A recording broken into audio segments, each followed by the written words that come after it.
কোরআন কারীমের মধ্যে মুসলিম শব্দটি এসেছে, মুসলমান শব্দ না। মুসলিম আর ইসলাম এই দুটি শব্দ কোরআন কারীমের মধ্যে আছে। মুসলমান ইসলাম পালন করে, আর ইসলামের মধ্যে যা আছে যদি ইসলাম পালন করা যায় তাহলে অবশ্যই পাওয়া যাবে। ইসলাম শব্দটির মধ্যে সেগুলি আছে। এখন ইসলাম পালন করলে আমি আপনি যা পাবো, আজকের আলোচ্য বিষয় হলো ইসলাম পালন করলে যা পাওয়া যায়।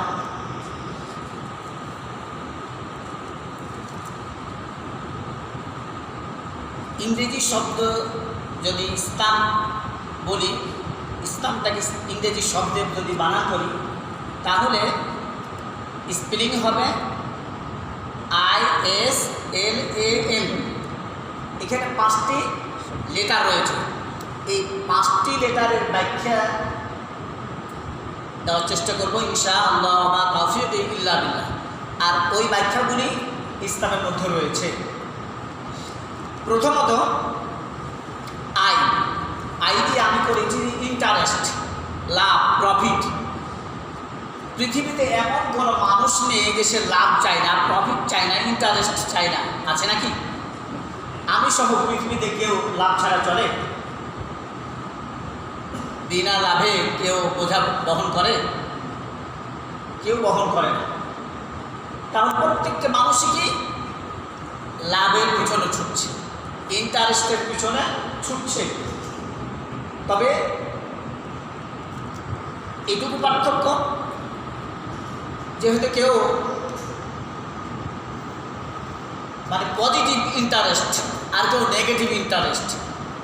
ধরেন যারা আমাদের হজ জাকাত ইত্যাদি করছে, এর একটা লাভ আছে কিনা, এর একটা প্রফিট আছে কিনা, এর ইন্টারেস্ট আছে কিনা, এটা হলো পজিটিভ। আর যে চুরি ডাকাতি করছে, ছিনতাই করছে, রাহাদারি করছে, লুটতরান করছে, গাড়ি বাড়ি করছে মানে অবৈধভাবে, সেও তো প্রফিটেবল হচ্ছে, কিন্তু এটা হলো কি নেগেটিভ। কিন্তু আমি আপনি ইসলাম পালন করলে আসল ইন্টারেস্ট পাওয়া যাবে, আসল লাভ পাওয়া যাবে, আসল প্রফিট পাওয়া যাবে। তাহলে ব্যবসা যদি করতেই হয় তাহলে ইসলামের সাথেই করতে হবে। যদি আসল লাভ নিতে চায়, আসল প্রফিট নিতে চায়, আসল ইন্টারেস্ট নিতে চায়, পরকালীন ইন্টারেস্ট নিতে চায়, তাহলে অবশ্যই আমাকে আপনাকে ইসলামের সাথেই কি ব্যবসা করতে হবে নাকি? এই জন্য আল্লাহ রাব্বুল আলামিন কুরআনুল কারীমের মধ্যে সূরাত সফে বলছেন, ইয়া আইয়ুহাল্লাযীনা আমানু হাল আদুল্লুকুম আলা তিজারাতিন তুনজিকুম মিন আযাবিন আলীম। হে মুমিনেরা, হে বিশ্বাসীরা, হাল আদুল্লুকুম আলা তিজারা, আমি কি তোমাদেরকে এমন একটা ব্যবসার কথা বলবো না? মানে অবশ্যই বলবো। তুনজিকুম মিন আযাবিন আলীম, যে ব্যবসাটা করলে তোমরা কাল কিয়ামতের দিন কঠিন আযাব থেকে নিষ্কৃতি পাবে, মুক্তি পাবে, নাজাত পাবে। তাহলে এইটা সবচেয়ে বড় ইন্টারেস্ট কিনা? আসল ইন্টারেস্ট হলে এটা, সবচেয়ে বড় ইন্টারেস্ট হলে এটা। তাহলে ইসলামের সাথে আমি আপনি ব্যবসা করি, ইসলামের ব্যবসা যদি করি, ইসলামের সাথে যদি ব্যবসা করি, আল্লাহর সাথে যদি ব্যবসা করি, তাহলে অবশ্যই অবশ্যই কাল কিয়ামতের দিন কি জাহান্নাম থেকে মুক্তি পাবো, নাজাত পাবো, নিষ্কৃতি পাবো। এটা হলো আমার আপনাকেই প্রত্যেকের কি দাবি। খাউফান ওয়া তামাআ, মানুষ ইবাদত করে, ইসলাম পালন করে দুটি কারণে। একটি হলো জান্নাত পাওয়া, অপরটি হলো কি জাহান্নাম থেকে মুক্তি। জাহান্নামে হবে, তাহলে আমাদের কি উদ্দেশ্য সবসময় থাকবে লাভের। আর ইসলাম পালন করলে অবশ্যই কি প্রফিটেবল হবো। আল্লাহ রাব্বুল আলামিনের কথা মুসলিম উম্মাহকে ইসলাম পালন করবার তৌফিকের একটা শুকর করি, আল্লাহু আমিন। এরপরে আসি এস আসছে, এস দিয়া আপনার সেফটি, সিকিউরিটি, সিউরিটি, এই শব্দগুলি আছে কিনা? পৃথিবীতে সব মানুষই নিরাপত্তা চায় না? তেমন কোনো মানুষ আছে যে নিরাপত্তা চায় না? পৃথিবীর সব মানুষ নিরাপত্তা চায়, জানমালের নিরাপত্তা চায়, তার চাকরি বাকরি নিরাপত্তা চায়, বাড়ি গাড়ি নিরাপত্তা চায়, সন্তান সম্পত্তি নিরাপত্তা চায়, চায় কিনা? প্রত্যেকটা এগুলি মানুষের মৌলিক অধিকার। তো প্রত্যেকটা মানুষই কি নিরাপত্তা চায়। আর ইসলাম গ্যারেন্টি দিয়েছে মানুষের জানমালের হেফাজতের নিরাপত্তা দিয়েছে। কেমন করে জানমালের নিরাপত্তা দিয়েছে দেখুন, আল্লাহ রাব্বুল আলামিন বলেন ওয়ামান ইয়াকুতুল মুমিনান মুতাআম্মিদান ফাজাযাউহু জাহান্নামু খালিদান ফিহা ওয়া গাদিবা আল্লাহু আলাইহি ওয়া লা'নাহু ওয়া আ'আদ্দা লাহু আযাবান আযীমা।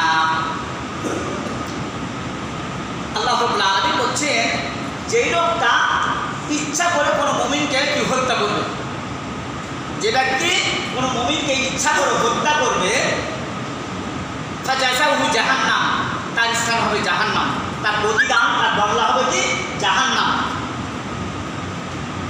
আর আল্লাহর পক্ষ থেকে তার লানত অভিশাপ পাবে। অভিশাপ আমরা বলি অভিশাপ দিই না মানুষকে, তো আল্লাহ যদি কাউকে অভিশাপ দেন লানত দেয় আল্লাহ এবং আল্লাহ রসুল, তাহলে আর কি আর বাঁচার কোনো আশা আছে? তাহলে যে জাহান্নামী হলো যে কোনো মুমিনকে ইচ্ছা করে কোনো কারণ ছাড়াই হত্যা করলো নিজের স্বার্থ সিদ্ধির জন্য, তার স্থান হবে জাহান্নাম। আর তার জন্য তার উপরে আল্লাহর পক্ষ থেকে লানত অভিশাপ পাবে। খালিদিনা ফিহা, সে চিরকাল চিরস্থায়ীভাবে কি খলিফা সেখানে কি জাহান্নামে থাকবে। তাহলে এই জাহান্নামের ভয় যার ভিতরে আছে সেই লোকটা কি কাউকে হত্যা করতে যাবে? কাউকে হত্যা করতে যাবে না যদি জাহান্নামের ভয় থাকে। এখন দুনিয়ার বিধান দেখুন, আল্লাহ রাব্বুল আলামিন বললেন কেউ কাউকে কোনো মানুষকে কোনো নাফসকে যে হত্যা করলে সেখানেও কি গোটা পৃথিবীর মানুষকে হত্যা করলো, গোটা পৃথিবীর মানুষকে হত্যা করলো। এখন দেখুন এই হত্যার বদলে হত্যার বদলে আর কত মানুষকে খুন করা হচ্ছে, গুম করা হচ্ছে, এর কোনো বিচার হয় না, এর কোনো বিচার হয় না। আল্লাহ রাব্বুল আলামিন কোরআন কারীমের মধ্যে বলছেন ইয়া আইয়ুহাল্লাযীনা আমানু কুতিবা আলাইকুমুল কিসাসু ফিল কাতলা, হে মুমিনগণ হত্যার বদলে হত্যা এটা তোমাদের প্রতি ফরজ করে দেওয়া হয়েছে। কুতিবা আলাইকুমুস সিয়াম, তারপরে আছে কুতিবা আলাইকুমুস সিয়াম, রোজাকে যেমন ফরজ করে দেওয়া হয়েছে তেমনইভাবে হত্যার বদলে হত্যাকেও কি ফরজ করে দেওয়া হয়েছে। এটা কি সরকার করবে, এটা রাষ্ট্র করবে। রাষ্ট্রের কাজ হলে এটা যে বিচার করা। কেউ যদি কাউকে হত্যা করে তাহলে ওই হত্যার পরিবর্তে হত্যাকারীকেও হত্যা করতে হবে। পৃথিবীতে একটি যদি হত্যার পরিবর্তে হত্যা হতো হয় তাহলে কেউ কে আর সাহস পাবে নাকি? কোনো ব্যক্তি, কোনো পরিবার, কোনো সমাজের লোক আর কাউকে হত্যা করতে কি সাহস পাবে? হত্যা করার পরও হয়তো তার এগেনস্টে অর্ডিন্যান্স জারি হচ্ছে, তার ওয়ারেন্ট হচ্ছে, জেলখানায় না ঢুকে তার জামিন হয়ে যায়।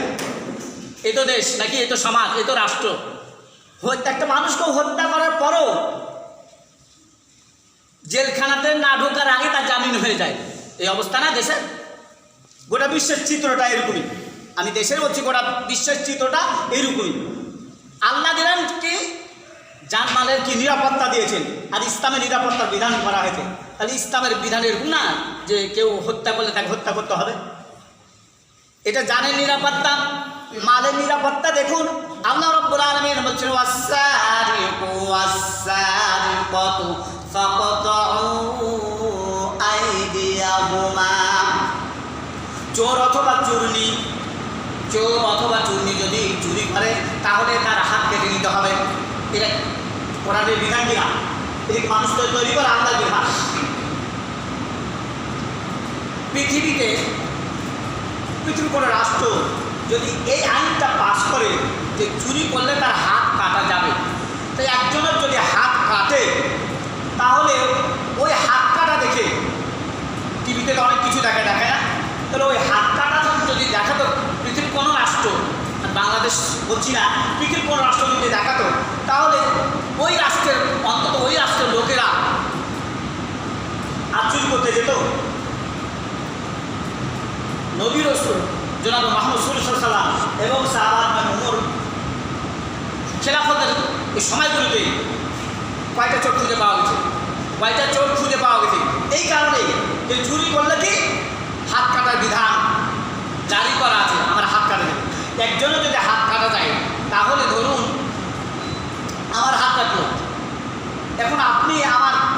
ছেলে মেয়ের সাথে বিয়ের ব্যাপারে সম্বন্ধ নিয়ে আসছেন, যখন ওদের দেখতে আসবেন তো আমার হাত কাটা দেখলাম, আপনাদের বলছি না, আপনার কষ্ট পাবেন এই জন্য আমার কথা দিয়ে বলছি, আমাকে দেখছি। আমার বাড়িতে আসতেন, ঘর দেখতে আসলেন, আমার হাত কাটা যদি দেখেন যে একটা হাত আমার কাটা আছে, আমি চুরি করার কারণে আমার হাত কেটেছে, তাহলে আমার হাত যদি কাটা দেখতে পান তাহলে যারা আসবেন ওরা কি ওদের প্রশ্ন রাখবে না, হাত কাটা কেন, কোনো অ্যাক্সিডেন্ট ঘটেছে? হ্যাঁ, কেউ যদি পাশ থেকে একটু কানে কানে বলে দেয় এই চুরি করেছিল মহিলাতে, ধরা পড়ে গেছিল, তো যার কারণে কি সরকারের বিধান, কোরআনের বিধান, এটা হাত কেটে নিয়েছে, তাহলে ওখান থেকে কি আউট হয়ে যাবে, বাইরে যাবে না? এই চোরের বাড়িতে আমার মেয়ের অথবা ছেলের বিয়ে দিব, বাস্তব সত্য কি না? তাহলে একজনের যদি হাত কাটার এই বিধানটা যদি থাকতো, হাত কাটতো, তাহলে মালের নিরাপত্তা হতো না। আজকে আগের মানুষ কি দরজা খুলে ঘুম পেড়েছে, দরজা খুলে, আজকে তো এত দরজা লাগিয়ে তালা বদ্ধ থাকার পরও কি চুরি হয় না? আজকে ভেন্টিলেটর, জানালা, গ্রিল, কত কিছু, তারপরে সিকিউরিটি গার্ড, আর আগে সিকিউরিটি গার্ড লাগেনি, খুলে মানুষ কি ঘুমিয়ে গেছে, কোনো সমস্যা হয় না, কোনো সমস্যাই হয় না। আর এখন দরজা লাগার পরে 72টা তালা দেওয়ার পরও মানে সিকিউরিটি নেই, সেফটি নেই, নিরাপত্তা নেই, আছে নাকি? তাহলে মালের নিরাপত্তা আপনি বললেন যে বেশি কিছু করতে হবে, একটা হাত কাটার বিধান জারি করো, চোরের হাত কাটো একজনের, ওই দেখে আর কেউ চুরি করতে চাইবে না, কেউ ইচ্ছা করে কারো হাত হারাবে না। জনাব মুহাম্মদ রাসূলুল্লাহ সাল্লাল্লাহু আলাইহি সাল্লামের শাসন আমলে একজন অত্যন্ত স্ট্যান্ডার্ড ফ্যামিলির মহিলা কিছু গয়নাগাটি চুরি করেছিল, অর্নামেন্ট চুরি করেছিল। জায়েদ বিন মানে ওসামা বিন জায়েদ নবীর পালক নাতি আল্লাহ রসুলের কাছে গিয়ে বললেন, আল্লাহ রসুল, এই মেয়েটা অত্যন্ত স্ট্যান্ডার্ড ফ্যামিলির সম্ভ্রান্ত ঘরের মহিলা, কিছু গয়নাগাটি চুরি করে ফেলেছে, তো এর বিচারটা একটু কি মানে তো বুঝেন? আজকে যেমন হ্যালো হ্যালো হ্যালো, এই তো আমার দলের লোক মেয়ে, ছেড়ে দেন মেয়ে, এরকম চলে না? চলে কি না? তো আল্লাহ রসুলকে গিয়ে বলছেন যে আল্লাহ রসুল, এটা স্ট্যান্ডার্ড ফ্যামিলির মেয়ে, অত্যন্ত সম্ভ্রান্ত ঘরের মহিলা, একটা কিছু গয়নাগাটি চুরি করে ফেলেছে, একটু বিচারটা একটু কি হালকা করা যায় না? একটু হালকা করা যায় না? আল্লাহ রসুলের চেহারা মোবারক রাগে লাল হয়ে গেল, যে বলছেন, আতাশরাউ ফি হাদ্দি মিন হুদুদিল্লাহ, ইয়া ওসামা, তুমি কি আমার কাছে এটা সুপারিশ করতে এসেছো? ওয়াল্লাহি, আল্লাহর কসম, লাউ আন্না ফাতিমা বিনতে মুহাম্মদ সারাকাত লাকাতাতু ইয়াদাহা, আমার মেয়ে ফাতিমা যদি চুরি করতো আমি তার হাত কেটে দিতাম। দিস ইজ ইসলাম, এটা হলো ইসলাম। তাহলে আজকে সমাজে আজকে কি মালের নিরাপত্তা আছে কেউ বলতে পারবেন? আমার আপনার কারণে, কেন নেই? ওই হাত কাটার বিধান নাই, তাই জানার নিরাপত্তা কেন নেই? কত মানুষ খুন হচ্ছে, গুম হচ্ছে, কোনো বিচার হয় না, ও ডাটা বাংলাদেশ ঘুরে বেড়াচ্ছে, খুন করার পরে হত্যাকারী ডাটা বাংলাদেশ ঘুরে বেড়াচ্ছে, বুক ফুলিয়ে সিনা টান করে ঘুরে বেড়াচ্ছে। তো ইসলামে আছে কি সেফটি, নিরাপত্তা, সিকিউরিটি আছে। আর কোনো ধর্মের মধ্যে সেফটি, নিরাপত্তা, সিকিউরিটি আপনি কিনতে পাবেন না। কোনো এক যুদ্ধে প্রতিপক্ষ, তার নাম হচ্ছে জার্জিস, বাদশার নাম জার্জিস, তার মেয়ের নাম হেলেন। অনেক দিন ধরে যুদ্ধ চলছে, কোনো বিরতি হয় না, ফাইসালাও হয় না। তো জার্জিসের পক্ষ থেকে ঘোষণা হলো যে সেনাপতির ওয়ার্ডারে, যে সেনাপতি তার কৌশল কায়দা কানুন দিয়ে যুদ্ধ জয়লাভ করবে, তার সাথে আমার মেয়ের বিয়ে দেব। জার্জিস বাদশা বলল যে আমার মেয়ে বিয়ে দেব। আবার ইসলামের পক্ষ থেকেও বলা হলো, মুসলমানদের পক্ষ থেকে, এই যুদ্ধে যে জয়লাভ করবে, যে সেনাপতি, যুদ্ধে আমরা জয়লাভ করলে তো আমরা সব কিছু তাদের পেয়ে দিচ্ছি, তাহলে ওই হেলেনের সাথে কি ওই সেনাপতির বিয়ে হবে। যুদ্ধ চলতে চলতে মুসলমানরা জয়লাভ করলো। যখন মুসলমানরা জয়লাভ করলো, তখন এই হেলেন, সে মনের মধ্যে তার একটা কথা যাচ্ছে যে আমি যদি এখন এই মুহূর্তে এইখানে থাকি, এই শিবিরে থাকি, মানে আমার বাবার দলবল লোকদের এতে থাকি, তাহলে আমার নিরাপত্তা নেই, আমার সেফটি নেই, আমার সিকিউরিটি নেই, আমাকে তারা শকুরের মতো কি ছিঁড়ে খাবে, আমি একজন অত্যন্ত রূপবতী বিশ্ব সুন্দরী ওই সমাকার, তো আমাকে সবাই ছেড়ে খাবে, সুতরাং আমার এখানে কোনো নিরাপত্তা নাই। আমার এখন উচিত হবে মুসলিমদের শিবিরে তাদের ঘরে তাদেরকে সেখানে চলে গেলে আমি মনে করি যে আমার জন্য সেফটি বই আনবে, নিরাপত্তা বই আনবে। সে তাই করলো, ওখানে চলে গেলো, যে সে সেখানে সেফটি বলে নিরাপত্তা পেল, কেউ তার প্রতি কোনো নজর দিল রাখো। যখন ফিনিশিং হয়ে গেল তখন বাদশাহ বা তার পক্ষ থেকে বলা হলো তার সাথে বিয়ে দেওয়ার জন্য। এখন লোকজন বসেছে, বলছে এই যুদ্ধে জয়লাভ করেছে কে? অমুক সেনাপতি, তাকে ডাকা হবে। সবাই বসে আছে, সেনাপতি মানে তার মাথাটা নিচু করে বসে আছে। আমরা হলে দেখি আমি মানে বুঝতে পারছেন খুশিতে কেমন হওয়ার কথা, যে আমি তো হেলেনকে পাচ্ছি, আমি সেনাপতি, আমি যুদ্ধ জয়লাভ করেছি। এবং কত একটা গোল হলে কি হয় দেখেন না, কি ডিগবাজ মারে, একটা গোল হলে কি একটা আউট হলে কি ডিগবাজ মারে। এই যদি অবস্থা হয় তাহলে ওই যুদ্ধ জয়লাভ করলেও সেনাপতি যদি আপনি হতাম তাহলে কী যে করতাম আল্লাহ কি ভালো জানো। তো সেনাপতি কি তার মাথাটা নিচু করে বসে আছে, সবাইকে জিজ্ঞাসা করে সাথে আসতে ওই সেনাপতি এত পড়েছে। সেনাপতি মাথা চাচ্ছে না, তাকে দেখছি মানে সে কান্না ভাব নিয়ে মাথাটা নিচু করে বসে আছেন।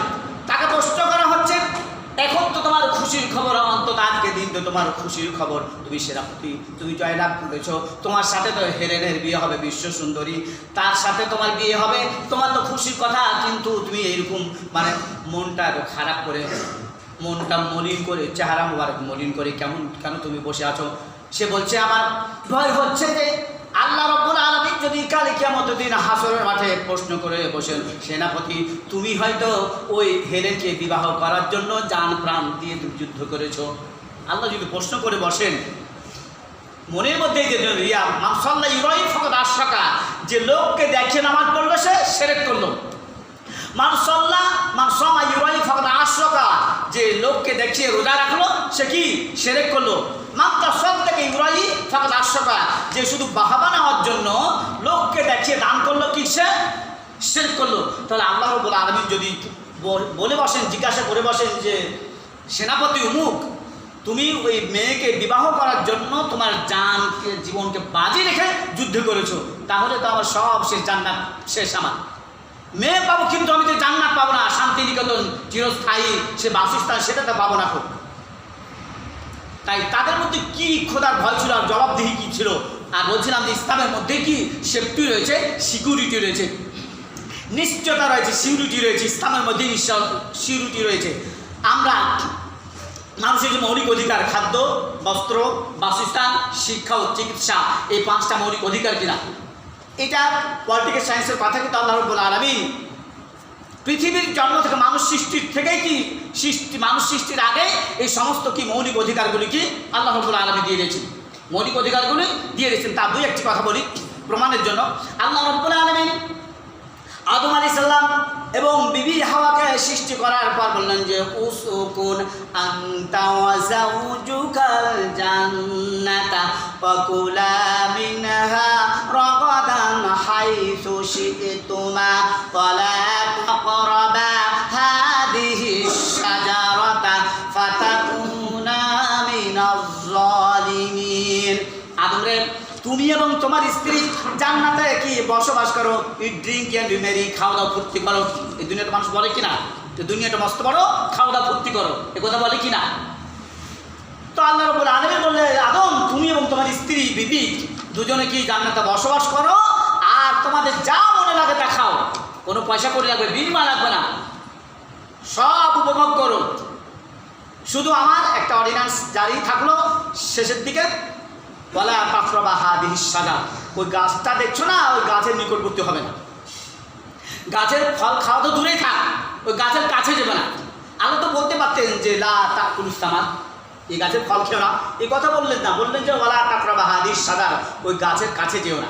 আল্লাহ রাব্বুল আলামিন তো টেকনিক্যালি কথা বলেছেন কিছু, যেমন দেখুন তো গাছের কাছে যদি মানুষ চলে যায় তাহলে মনটা চাইবে না, হাত দিয়ে ফল পাড়ার ইচ্ছা করবে এবং হাতে নাগালে ফল থাকবে, সেটা আম হোক, বোর হোক, লিচু হোক, হাতে নাগালে। আর যদি অনেক দূরে থাকে মন চাইলে কি পারা যাবে? কি প্রাচীরের, আমি বাইরে আছি আর প্রাচীরের ভিতরে গাছ লাগা আছে, আমি কেমন পর্যন্ত কি চাইলে পাবো? চাকরি পাবো না। এখন তো আল্লাহ বললেন ওই গাছের কাছে যেও না, কারণ গাছের কাছে গেলে অ্যাক্সিডেন্ট ঘটবে। এরকম আয়াত একাধিক রয়েছে। আল্লাহ রাব্বুল আলামিন বলছে ওয়ালা তাকরাবুজ জিনা, যেটা যেখানে প্রস্টিটিউট রয়েছে, বেশ্যালয় রয়েছে, ওর ধারের কাছে যেও না, কারণ ওখানে যদি যাও তুমি তাহলে তোমাকে গ্রাস করবে, তুমি খপ্পরে পড়ে যাবে, তুমি খপ্পরে পড়ে যাবে, তোমার দ্বারা জেনা হয়ে যেতে পারে। এই জন্য বললেন যে জেনার কাছেও যেও না। ওয়ালা তাকরাবু মাল ইয়াতীম, এতিমদের মালের কাছে যেও না, এতিমের মালের কাছে যেও না, তোমার লোভ লালসা বেড়ে যাবে, তখন তুমি ওই মালগুলি আত্মসাৎ করে বসবে, সুতরাং তার কাছে যেও না। তা আমি বলছিলাম আল্লাহ রাব্বুল আলামিন এই ইসলাম যে আপনি পৃথিবীর মুসলিম উম্মাহ ইসলাম পালন করলে ইসলাম কি পাবে? সেফটি পাবে, সিকিউরিটি পাবে, সিকিউরিটি পাবে, নিশ্চয়তা পাবে। তাই খাদ্য, বস্ত্র, বাসস্থান, শিক্ষা ও চিকিৎসার এই গ্যারেন্টি দিয়েছে কি? ইসলাম দিয়েছে। শিক্ষার কথাও ইসলাম বলেছেন। আল্লাহ রাব্বুল আলামিন আদম আলাইহিস সালামকে সৃষ্টি করার ব্যাপারে যখন ফেরেশতা মণ্ডলীদেরকে বললেন যে আমি দুনিয়ায় আমার প্রতিনিধি বানাতে চাই, পাঠাতে চাই, তারা বলল যে আল্লাহ এর আগে তো জিন জাতিকে বানিয়ে দেখেছো, তাদের পরিণতিটা কী ঘটেছে, তারা কি করেছে? মারপিট করেছে, রক্তাক্ত করেছে, আবার মানুষ বানাবে, এরা তো এই কাজে ব্যস্ত থাকবে। আল্লাহ রাব্বুল আলামিন বললেন যে ইন্নী আ'লামু মা লা তা'লামুন, নিশ্চয় আমি যাহা জানি তাহা তোমরা জানো না। এই বলে আল্লাহ রাব্বুল আলামিন মানুষ সৃষ্টি করে বানালেন এবং আদম আলাইহিস সালামকে দুনিয়ার সব কিছুর দাম শিখিয়ে দিয়েছেন। বুঝতে পেরেছেন? কোনটা গাড়ি, কোনটা বাড়ি, কোনটা দরজা, কোনটা জানালা, কোনটা গাছ, কোনটা আম, কোনটা কি, সব আল্লাহ শিখিয়ে দিয়েছেন। শিখিয়ে দেওয়ার পরে ওই সমস্ত জিনিসগুলি আল্লাহ রাব্বুল আলামিন ফেরেশতা মণ্ডলীদের সামনে উপস্থাপন করলেন। যারা আপত্তি জানিয়েছিল তাদের সামনে উপস্থাপন করে বললেন যে এইগুলির নাম বলে দাও, এগুলির নাম বলে দাও। তারা বললো যে লা ইলমা লানা ইল্লা মা আল্লামতানা। তারা অপারগতা প্রকাশ করে বললো যে আল্লাহ তুমি আমাদেরকে যা শিক্ষা দিয়েছো এর অতিরিক্ত আমরা কিছুই পারবো না, আমরা কিছুই জানি না, লা ইলমা লানা, আমাদের কোনো জ্ঞান নাই, এলেম নাই, তুমি যা শিখিয়ে দিয়েছো, ইল্লা মা আল্লামতানা, তুমি আমাদেরকে যা শিখিয়ে দিয়েছো এর বাইরে আমরা কিছু পারবো না। তখন আল্লাহ রাব্বুল আলামিন আদম আলাইহিস সালামকে বললেন ওয়া আল্লামা আদমাল আসমা কুল্লাহা, হে আদম আলাইহিস সালাম তুমি এই কুল্লাহা মানে এই সমস্ত কিছুর নাম বলে দাও। এখানে যা দেখছো পৃথিবীতে সব কিছুর নাম কি বলে দাও। আদম আলাইহিস সালাম তারা জানতেন। সুবহানাল্লাহি ওয়া বিহামদিহি সুবহানাল্লাহিল আযীম। বিভিন্ন কারণে কি মানুষ সৃষ্টির সেরা দিক, ফেরেশতার চাইতো তার দাম বেশি, এটাও একটি কারণ। তো আদম আলাইহিস সালাম সব জিনিসের নাম বলে দিলেন আর তার কি লজ্জিত হলো। তাহলে কি এই শিক্ষা মৌলিক অধিকার আল্লাহ রাব্বুল আলামিন মানুষের শিক্ষাটা দেন। পলিটিক্যাল সায়েন্সের জন্ম তো 1 বছর হবে, 100 বছর হবে। পলিটিক্যাল সায়েন্সের জন্ম তো হতে 100 বছর হতে পারে, কিন্তু আল্লাহ রাব্বুল আলামিন পৃথিবীর সৃষ্টির থেকেই মানুষের মৌলিক অধিকারগুলি দিয়েছেন। এমনিভাবে যত ওটাই বলছিলাম যে ইসলামের মধ্যে আপনার খাদ্য, বস্ত্র, বাসস্থান, শিক্ষা ও চিকিৎসার কি গ্যারেন্টি রয়েছে। আপনি ইসলাম পালন করুন, আপনি সব পাবেন। তাই আমি বলছিলাম যে আজকের আলোচ্য বিষয় ইসলাম পালন করলে যা পাওয়া যাবে, ইসলাম পালন করলে যা পাওয়া যাবে। ইসলাম আপনি দুনিয়া সব মানুষ ইন্টারেস্ট খোঁজে, আপনি ইসলাম পালন করুন, ইন্টারেস্ট পাবেন, লাভ পাবেন, প্রফিটেবল হবেন। আপনি ইসলাম পালন করুন, আপনি সিকিউরিটি পাবেন, সিকিউরিটি পাবেন, সেফটি পাবেন, তাতে কোনো সন্দেহ নেই, 100% গ্যারেন্টি থাকলো। কিন্তু আপনাকে ইসলাম পালন করতে হবে। এরপরে আসুন ইসলাম এর আছে, তাই না? এই এর দিয়া আমি করেছি লাভ এবং লার্নিং। লাভ ভালোবাসা, তাই কি না? এই শব্দটির জন্য পৃথিবী বেঁচে আছে। এই ভালোবাসা শব্দটির জন্যই পৃথিবী বেঁচে আছে। তবে এই ভালোবাসাটা এর বহুরূপী, এক এক জায়গাতে এক এক রকম। ইমাম আর মুসল্লির কি ভালোবাসা আলাদা, মা বাবার ভালোবাসা আলাদা, সন্তান সন্ততির ভালোবাসা আলাদা, স্বামী স্ত্রীর ভালোবাসা আলাদা, সরকার জনগণের ভালোবাসা আলাদা, মালিক শ্রমিকের ভালোবাসা আলাদা, প্রেমিক প্রেমিকের ভালোবাসা আলাদা, আলাদা কিনা? কিন্তু এই ভালোবাসা শব্দটি নিয়ে কি বেঁচে আছে। আর আসল ভালোবাসা, অ্যাপ্রোপ্রিয়েট ভালোবাসা ইসলামের মধ্যে কি আছে, এবং ভালোবাসার মধ্যে দিয়ে ইসলামের জন্ম, ভালোবাসার মধ্য দিয়েই কি ইসলামের জন্ম। আল্লাহ রাসূল বলেছে মাল্লাম ইয়ারহাম সগীরানা ওয়ালাম ইয়াকির কাবীরানা ফালাইসা মিন্না। যারা ছোটদের ভালোবাসে না, স্নেহ করে না এবং বড়দের শ্রদ্ধা সম্মান করে না, মর্যাদা দেয় না, তারা আমার উম্মত নয়। আর যারা আমার উম্মত নয় তারা জান্নাতে যেতে পারবে না। তাহলে কি ইসলামের জন্ম ভালোবাসার মধ্যে দিয়ে না? তারপরও আমরা অসভ্যতাকে গ্রহণ করে সভ্যতা মনে করে সভ্যতা মনে করে অসভ্যতাকে গ্রহণ করে বছরে একবার কি ভালোবাসা দিবস পালন করি কিনা? ভ্যালেন্টাইন দিবস, ভালোবাসা দিবস পালন করি কিনা? তারাই তো ভালোবাসা দিবস পালন করবে যারা মা বাবাকে ভালোবাসতে জানে না, স্ত্রীকে ভালোবাসতে জানে না। কেন জানে না? কেন ভালোবাসতে জানে না? যে গাভী জানে না কোন ষাঁড়ের বাছুর, এটা গাভী জানে না। এই পাশ্চাত্য সভ্যতা এরা এরা মানে মা বাবাকে ভালোবাসতে জানে না, স্ত্রীকে ভালোবাসতে জানে না, সন্তানকে ভালোবাসতে জানে না। ফ্যামিলি সিস্টেমটা দেখে ব্রেকডাউন হয়েছে ওদের।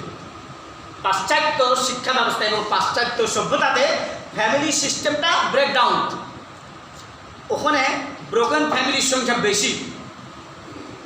আর প্রাচ্যের সভ্যতা দেখুন, প্রাচ্যের সভ্যতা হলো আমরা মা বাবাকে ভালোবাসতে জানি। প্রাচ্যের সভ্যতা আমরা বাবাকে ভালোবাসি, মাকে ভালোবাসি, সন্তানকে ভালোবাসি, স্ত্রীকে ভালোবাসি। ভালোবাসি কিনা? ভালোবাসি বলে এখানে আপনার ব্রোকেন ফ্যামিলির সংখ্যা তেমন নেই। আমরা সবাই ভালোবাসি, ভালোবাসি বলে আল্লাহ রসুল বললেন হুমা জান্নাত তুকা ওয়া নারুকা, মা বাবাই তোমার জান্নাত আর মা বাবাই তোমার জাহান্নাম। আর জান্নাত তাহতা আকদামিল উম্মাহাত, মা বাবার পায়ের নিচে সন্তানের বেহেশত। আর এই বেহেশতের লোভে আশায় পৃথিবীর মানুষ মানে মুসলিম উম্মাহ তথা আপনার পাশ্চাত্য সভ্যতায় এরা মাকে ভালোবেসে জান্নাত লাভ করতে চায়, তাই না? আর পাশ্চাত্য সভ্যতা, পাশ্চাত্য সভ্যতা ওরা যখন তাদের দিনের পর দিন ব্রেকডাউন হলো, ফ্যামিলি সিস্টেমটা মানে ব্রেকডাউন হলো, তখন তারা কি করলো? মানে ওল্ড হোম তৈরি করলো, বৃদ্ধাশ্রম তৈরি করলো। এটা মুসলমানের সৃষ্টি নয়, বৃদ্ধাশ্রম মুসলমানের সৃষ্টি নয়, ও পাশ্চাত্য সভ্যতার সৃষ্টি। এটা ওল্ড হোম তৈরি করলো। মা বাবাকে তারা মানে বৃদ্ধ হয়ে গেলে তাদেরকে বৃদ্ধাশ্রমে পাঠিয়ে দেয়। আজও বাংলাদেশে বিভিন্ন যেগুলি আছে ওরা পাশ্চাত্য শিক্ষায় শিক্ষিত হয়ে ওরাও মা বাবাকে কি কাছে রাখতে চায় না, খেদমত নিতে চায় না, জান্নাতে বিশ্বাসী নয়, মা বাবার ভালোবাসায় মা বাবার খেদমত করে জান্নাত লাভ করতে চায় না বলেই তারা কি মা বাবা যখন একটু মানে বার্ধক্য পৌঁছে যায় তখন স্ত্রীর কথায় ওই সভ্যতাকে গ্রহণ করে তাকে ওল্ড হোমে পাঠিয়ে দেন। পৃথিবীর আপনি একটা ইমাম মসজিদ আলেম ওরা আমাকে দেখান তো দেখি তার বাবাকে বৃদ্ধাশ্রমে পাঠাচ্ছে, পারেন প্রমাণ দিতে? একটা কেন? যেহেতু কোরআন হাদিস বলেছে মা বাবার পায়ের নিচে সন্তানের বেহেশত। তাহলে আমি যতই নামাজ পড়ি না কেন, রোজা করি না কেন, আল্লাহর ইবাদতের পরেই বলা হয়েছে মা বাবার খেদমত করো। তো কত রব্বুকা আল্লাহ তা'বুদু ইল্লা ইয়্যাহু ওয়া বিল ওয়ালিদাইনি ইহসানা। আল্লাহ বলছেন আমার ইবাদতের পরেই তোমার মা বাবার খেদমত করো। আল্লাহ তারপরে অন্য কথা বলতে পারতেন না, কিন্তু বললেন যে আমার পরে তোমার মা বাবার স্থান তোমার কাছে, সুতরাং মা বাবাকে ভালোবাসো। ম্যান হ্যাজ 3 ডিউটিজ, মানুষের 3টা দায়িত্ব কর্তব্য। প্রথম দায়িত্ব কর্তব্য ডিউটি টুয়ার্ডস আল্লাহ। প্রথম একটা মানুষের দায়িত্ব কর্তব্য হলো কি? আল্লাহকে চিনে আল্লাহর ইবাদত বন্দেগী করা, আল্লাহকে সেজদা দেওয়া, আল্লাহর হুকুম বিধিবিধান মানা। দ্বিতীয় হলো কর্তব্য ডিউটিস টুয়ার্ডস প্যারেন্টস, মাতা পিতার প্রতি কি দায়িত্ব কর্তব্য, ভুলে গেলে চলবে না। আমি আপনি যত করে আলেম ওলামা হই না কেন, যত করে খতিব হই না কেন, আর যতবার হজ করি না কেন, কেউ যদি মা বাবাকে বৃদ্ধাশ্রমে পাঠিয়েছেন আপনার নসিবে চার আঙুল আপনার নসিবে আর জান্নাত নসিবে হবে না, আপনি জান্নাত পাবেন না। আপনি যদি মা বাবাকে বৃদ্ধাশ্রমে পাঠিয়ে থাকেন, আপনি যতবারই হজ করেন না কেন, আপনার নসিবে জান্নাত হবে না। তাহলে মা বাবাকে ভালোবাসতে হবে, ডিউটি টুয়ার্ডস প্যারেন্টস। তৃতীয় হলো ডিউটি টুয়ার্ডস ম্যানকাইন্ড, মানবতার মুক্তির জন্য আমাকে কি ম্যানেজ ফর ম্যান, মানুষ মানুষের জন্য। এই হিসাবে সবসময় যেইভাবে যেই দিক দিয়ে পারবে পরামর্শ দিয়ে, বুদ্ধি দিয়ে, অর্থ দিয়ে, সম্পদ দিয়ে, শারীরিক মানসিক যে কোনো দিক দিয়ে মানুষের পাশে দাঁড়াতে হবে, তার সাহায্য সহানুভূতি হাত বাড়িয়ে দিতে হবে, তার কল্যাণ কামনা করতে হবে। এটা হলো মানুষের একটা দায়িত্ব কর্তব্য। তাহলে মানুষের দায়িত্ব কর্তব্য 3টা, প্রথমে আল্লাহ, দ্বিতীয় কি মা বাবা, তৃতীয় হলো মানবতার মুক্তির জন্য আমাকে আপনাকে আমি যেই পজিশানে থাকি না কেন, যেখানেই থাকি না কেন, যতই শিক্ষিত হও না কেন, মানুষের পাশে আমাকে থাকতে হবে, মানুষের পাশে দাঁড়াতে হবে। গরু ছাগল এসে মানুষের পাশে দাঁড়াবে না, কেননা গরু ছাগল সোশ্যাল বিং না, মানুষের তো সোশ্যাল বিং নাকি? মানুষ সামাজিক জীব, কিন্তু গরু ছাগল মানুষ সামাজিক জীব নয়। মানুষ সামাজিক জীব, এই হিসাবে আমাকে আপনাকে মানুষের পাশে থাকতে হবে। তাই বলছিলাম যে ভালোবাসা। তো পাশ্চাত্য শিক্ষায় যারা শিক্ষিত এবং পাশ্চাত্য সভ্যতা হলো তাদের কি মানে নেই গো, ব্রোকেন ফ্যামিলি, তাদেরকে ফ্যামিলি স্ট্রাকচার তাদের তেমন নেই গো, তারা ফ্যামিলি পছন্দ করে না। ওখানে আছে আপনার সেক্সুয়াল বেশি ওরা, এবং অ্যাডিক্টেড তারা বেশি, যে কোনো ব্যাপারে অ্যাডিক্টেড তারা, অ্যাডিকশন। আজকেও সমাজে এইরকম হয়ে গেছে। Addiction is the great problem to our young generation. আজকে বর্তমান মানে যুব সমাজের মধ্যে এই অ্যাডিকশনটা, আপনার নেশাটা ছেয়ে গেছে না। যুব সমাজ বিভিন্ন নেশাগ্রস্ত কিনা, আল্লাহ নাই, বিল্লাহ নাই, মসজিদ নাই, কোরআন হাদিস নেই, কিচ্ছু নেই গো, ধর্মকর্ম নেই, যে যেভাবে কিছু মানে লাইফ স্টাইলে মনে করেছে নেশা করাটা একটা লাইফ স্টাইল, সে মনে করছে এটা একটা স্টাইল, যে যেভাবে পাচ্ছে, কেউ বিড়ি, কেউ সিগারেট, কেউ গাঁজা, কেউ আফিম, কেউ ফেন্সিডিল, কেউ ইয়াবা খাচ্ছে কিনা, তারা তো মনে করছে ওই পাশ্চাত্য শিক্ষা, তুমি এত বড় শিক্ষিত হয়েছে, এত কিছু জানো, সব কিছু করো, সব কিছু জানো, সব কিছু করো, কিন্তু মাঝে মাঝে একটু ইয়াবা না খেলে কি চলে? এটা তো তাহলে তোমার মানে ভারসাম্য ঠিক থাকছে না। তুমি কেমন স্ট্যান্ডার্ড হলে, কেমন কি স্ট্যান্ডার্ড ফ্যামিলি, যে তুমি মাঝে মধ্যে একটু গাঁজার কাছে যাবে না, মাঝে মধ্যে একটা ড্রিঙ্ক করবে না, একটা বোতল খাবে না, মাঝে মধ্যে একটা ইয়াবা গ্রহণ করবে না, তাহলে কিসে তোমার স্টাইল? তোমার লাইফ এনজয় হলে কেমন করে, কিসে তোমার স্টাইল? আর এই করতে গিয়ে মানুষ মানে আধুনিকতায় ভাষাতে গিয়ে কি এই খপ্পরে পড়ছে কিনা। তো বিজ্ঞানী, সমাজ বিজ্ঞানী তাদের জিজ্ঞাসা করা হয়েছে এর কারণটা কি। এর কারণ তারাই স্বীকার করেছে, তারা বলেছে যে এখানে ফ্যামিলি সিস্টেম ব্রেকডাউন করেছে। আর মূল কারণ হলো যখনই মানুষ যেই সমাজের হোক না কেন, বাংলাদেশ হোক আর বাহিরে হোক, যে কোয়ালিটির যেই সমাজে যে পরিবারের হোক না কেন, যখনই একটা মানুষ মডার্ন হতে যাবে, মডার্নিজম যখন সে তার ভিতরে আসবে, মডার্ন হতে যাবে, আধুনিকতাকে ভাষাতে যাবে, তখন আস্তে আস্তে সে ধর্মকর্মকে মাইনাস করবে, ধর্মকর্মকে মাইনাস করবে। ধর্মকর্ম মাইনাস না করলে সে মডার্ন হতে পারবে না। আর যখনই মডার্ন হবে তার মধ্যে ধর্মকর্ম তেমন থাকবে না। আপনি সমাজের দিকে মিলিয়ে দেখেন, আপনি মিলে যাবে। যখনই একটা মানুষ আধুনিকতা বেশি গা ভাসাবে, তখন তার ধর্মকর্ম কমে যাবে। আর যখনই যেই মানুষটা যে সমাজের মানে যুব সমাজ হোক বা যে হোক না কেন, যখনই ধর্মকর্ম বেশি গ্রহণ করবে, তখনই তার ভিতরে আধুনিকতা অত আসবে না, অত স্টাইল আসবে না, অত স্ট্যান্ডার্ড নিজেকে মনে করবে না। এখন তো তারা বললো যে সমাজ বিজ্ঞানী থেকে জিজ্ঞাসা করা হলে কারণটা কি, তারা বললো যে এখানে মানে তারা ধর্মকর্মটাকে মাইনাস করেছে, যার কারণে তাদের এই সমস্ত সমস্যা। তাই আপনাকে প্রত্যেকটা মানুষকে মানে গো ব্যাক টু রিলিজিয়ন, সমাজের মানে ধর্মের দিকে ফিরে যেতে হবে, ধর্মের বিকল্প রেখে। Nobody can B a good man, can B A honest without religion. ধর্ম ছাড়া কোনো মানুষ ভালো হতে পারবে না, সৎ হতে পারবে না। কেননা without religion a man can be turn into a beast. ধর্ম ছাড়া একটা মানুষ পশুতে পরিণত হয়। আপনি ধর্মকর্ম যদি আপনার মধ্যে থাকে, তাহলে অবশ্যই আপনি অন্তত পশু হবেন না। আর ধর্মকর্ম আপনি যদি মাইনাস করেন, তাহলে আপনি একদিন আস্তে আস্তে কি পশুতে পরিণত হবেন। তাই বলছিলাম যে আসল ভালোবাসা আছে কি ইসলামের মধ্যে, ইসলামের বাইরে আসল ভালোবাসা নেই। ওরা মানে মাকে, বাবাকে, স্ত্রীকে, সন্তানকে ভালোবাসতে জানে না বলে বছরে একবার হলেও কি তারা কি ওই ভ্যালেন্টাইন দিবস পালন করে। তারা মনে করে যে মা বাবাকে ভুলেছি, কিন্তু আসলে সম্পূর্ণ ভুলি নাই বলে অন্তত বছরে একবার মনে করি মা বাবাকে। ঠিক আছে, বৃদ্ধাশ্রমে পাঠিয়েছি, ওর হোমে পাঠিয়েছি, ঠিক আছে, কিন্তু মা বাবাকে একটু মনে করার জন্য বছরে একবার কি আমরা ভ্যালেন্টাইন দিবস পালন করি, ভালোবাসা দিবস পালন করি। কিন্তু মুসলমানদের জন্য এই তো দিবসের কোনো প্রয়োজন নেই, কারণ ওই পাশ্চাত্য সভ্যতা যদি আপনি আনেন, তাহলে আপনি আর কি মানে মুসলিম থাকতে পারবেন না, আপনার ধর্মকর্ম থাকবে না। তো বলছিলাম যে ইসলাম পালন করলে আপনি আসল লাভটা, আপনার আসল ভালোবাসা পাবেন সব ধরনের। আপনি মা বাবার ভালোবাসা পাবেন, সন্তানের ভালোবাসা পাবেন, স্ত্রীর ভালোবাসা পাবেন, স্বামীর ভালোবাসা পাবেন, বন্ধু বান্ধবের ভালোবাসা পাবেন, সরকারের, জনগণের, মালিকের, শ্রমিকের, সবার মধ্যে কি ভালোবাসা বিরাজ করবে যদি আপনি ইসলাম পালন করি। লার্নিং, ইসলাম লার্নিং, শিক্ষা, আসল শিক্ষা আপনি ইসলামের মধ্যেই পাবেন। ইসলাম গ্রহণ না করলে আসল শিক্ষা পাবেন না। আসল শিক্ষা আছে ইসলামে। আপনার কি শিক্ষা নিতে হবে ঠিক, তার কর্ম নিতে হবে ঠিক। যার শিক্ষানীতি হবে ঠিক, তার কর্মনীতি হবে কি ঠিক। শিক্ষানীতি যদি ঠিক না হলে কর্মনীতি ঠিক হওয়া কথা নাই। আজকে সমাজে এত অরাজকতা কেন, এত অনিয়ম কেন, এত বিশৃঙ্খলা কেন? কারণ আমি অনেক শিক্ষা অর্জন করেছি, ডক্টরেট ডিগ্রি লাভ করেছি, কিন্তু আমার ভিতরে কি ধর্মীয় শিক্ষা খুবই অভাব, ধর্মীয় শিক্ষা খুবই অভাব। তাই যার শিক্ষা নিতে হবে আব্দুল মাকদুম, তার কর্ম নিতে হবে কি ঘোড়ারি। তাহলে শিক্ষানীতিকে করতে হবে কি ওহীভিত্তিক, কোরআন ভিত্তিক, হাদিস ভিত্তিক। যদি আমার আপনার শিক্ষানীতি হয়ে থাকে তাহলে অবশ্যই আপনার কর্মনীতি অন্তত কি ঘোড়াডিম হবে না, আপনার কর্মনীতি ঘোড়াডিম হবে না। তাই আসল শিক্ষা হলে কি ইসলামের মধ্যেই রয়েছে।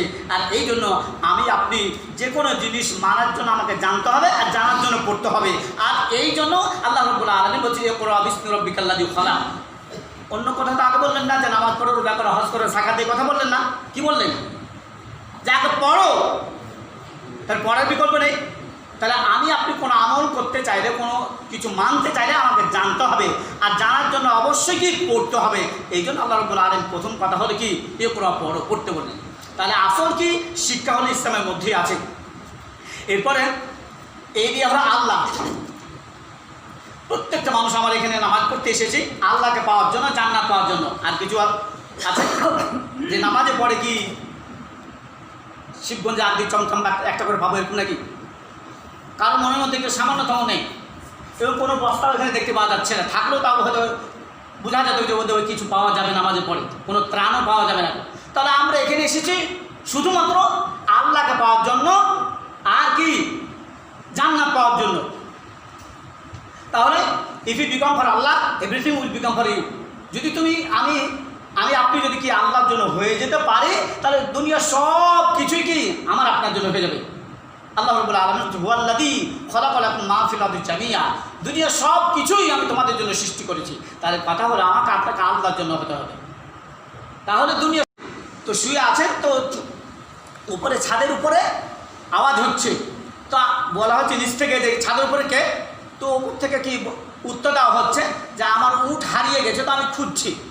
ইনি নিচ থেকে রেগে গেছেন, উট হারিয়ে গেছে, ছাদের উপর খুঁজছে, মানে ছাদের উপর কি উট উঠতে পারবে? ছাদের উপর উট পাওয়া যায়? উনি তখন উত্তর দিচ্ছেন ওখান থেকে, ছাদের উপরে যেমন উট পাওয়া যায় না, অনুরূপভাবে বিছানায় চাদর মুড়ি দিয়ে আরামের ঘুম পারলে আল্লাহকে পাওয়া যায় না। বুঝতে পেরেছেন তো উত্তরটা কত সুন্দর? ওটা তো আসলে আল্লাহ পাঠিয়েছেন, ফেরেশতা পাঠিয়েছেন। আল্লাহ রাব্বুল আলামিন বলছেন তাতাজাফা জুনুবুহুম আনিল মাদাজি'i ইয়াদউনা রাব্বাহুম খাওফান ওয়া তামাআন ওয়া মিম্মা রাযাকনাহুম ইউনফিকুন। যারা জাহান্নামের ভয়ে আর জান্নাতের আশায় বিছানা ত্যাগ করে, তারাই তো আল্লাহকে পেতে পারে। এখন আপনি আরামের ঘুম পারবো, ফজরের আসসালাতু খায়রুম মিনান নাওম, আর আমার কাছে মানে বলা হচ্ছে যে ঘুমের চাইতে নামাজ উত্তম, আর আমার কাছে হয়ে গেছে মানে নামাজের চাইতে ঘুম উত্তম, এই বলে যদি আমি শুয়ে থাকি আল্লাহকে পাওয়া যাবে। তাই আল্লাহকে পেতে হবে, আল্লাহর জন্য হতে হবে। এবার লাস্টে আসলো এম দিয়ে হলো ইসলাম। এম আসছে না ম্যানকাইন্ড, যা একটু আলোচনা হয়ে গেছে। ম্যানকাইন্ড মানবতার মুক্তির জন্য আমাকে আপনাকে সব সময় কি যেভাবে যতটুকু পারবে পাশে থাকতে হবে। আমার আপনার অন্তত অন্তরের মধ্যে যেন থাকে যে আমার পাশে যে ভাই আছে, অন্তত কারো উপকার করতে না পারলেও তার ক্ষতি করবো না। এইটুকু যদি আমার আপনার ভিতরে থাকে, তাহলে কি আমার ভিতরে ম্যানকাইন্ড আছে, মানবতা আছে। যারা আজকে মানবতা